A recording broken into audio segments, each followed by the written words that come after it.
Baik, kemudian yang keenam, ayyana. Ayyana ini juga digunakan untuk menunjukkan waktu, Misalnya kita artikan kapan saja. Jadi, ayyana yadhab Muhammadun adhab. Artinya apa? Kapan saja Muhammad dia pergi, saya akan pergi. Kita lihat mana fi'ilnya. Fi'ilnya adalah yadhab dan adhab. Ini kan fi'il mudhari' ya, karena memang yang mu'rab itu fi'il mudhari'. Kita lihat ada huruf mudhara'ahnya, ya dan hamzah ya. Yadhabu huruf mudhara'ahnya ya, kemudian adhab ini huruf mudhara'ahnya adalah hamzah. Ya menjadi majzum karena memang kemasukan dengan alat penjazm dua buah fi'il, yaitu ayyana. Baik, kemudian yang lain adalah aina. Aina itu untuk menunjukkan tempat. Untuk menunjukkan apa? Suatu tempat. Misalnya kita artikan di sini kemana? Kemana saja. Jadi misalnya aina tahrub aqbid. Misalnya, kemana saja engkau melarikan diri akan kutangkap. Misalnya, dia masuk pada fi'il tahrub dan aqbid. Jadi fi'il ini pun dia menjadi apa? Majzum karena kemasukan dengan aina.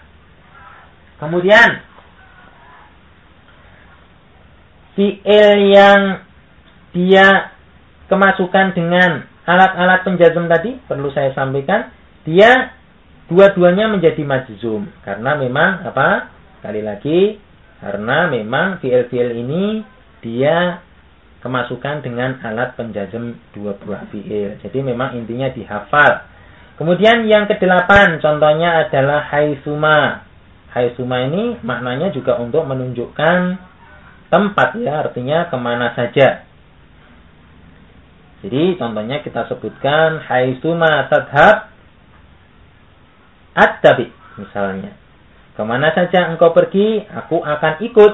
Nah ini menunjukkan suatu tempat ya, menunjukkan suatu tempat.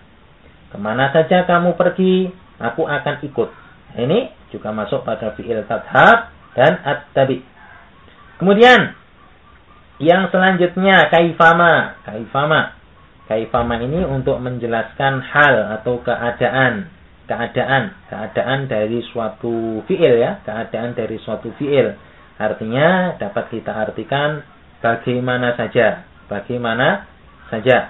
Kaifama tajlis ajlis. Kaifama tajlis ajlis. Nah, dia juga dua-duanya menjadi majzum karena memang kemasukan dengan kaifama. Bagaimana saja engkau duduk, begitulah aku akan duduk. Kemudian yang ke-10 atau yang terakhir adalah ayu. Jadi ini boleh digunakan untuk makhluk hidup, boleh digunakan untuk benda mati. Artinya apa saja.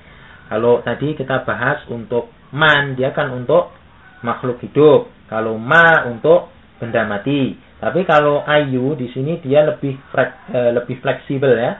Bisa untuk makhluk hidup, bisa untuk benda mati. Contohnya misalnya ayu ayatin taqra tujar.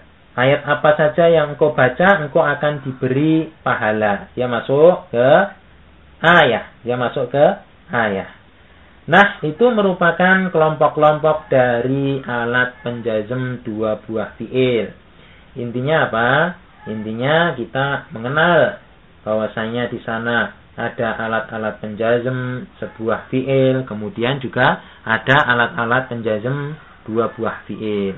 Demikian pula kita masuk ke pembahasan tadi, bahwasanya intinya saya ulang sekali lagi karena ini penting, asal dari suatu fi'il itu dia adalah i'rabnya marfu, kecuali kalau kemasukan dengan alat penasab dan alat penjazm. Di sini sudah kita sebutkan alat-alat penasab dan alat-alat penjazm. Sehingga kalau kita nanti menemukan suatu fi'il kok dia tidak kemasukan dengan alat-alat penasab atau alat-alat penjazm yang telah kita sebutkan tadi, maka dia secara otomatis, secara umum dia i'rabnya adalah marfu.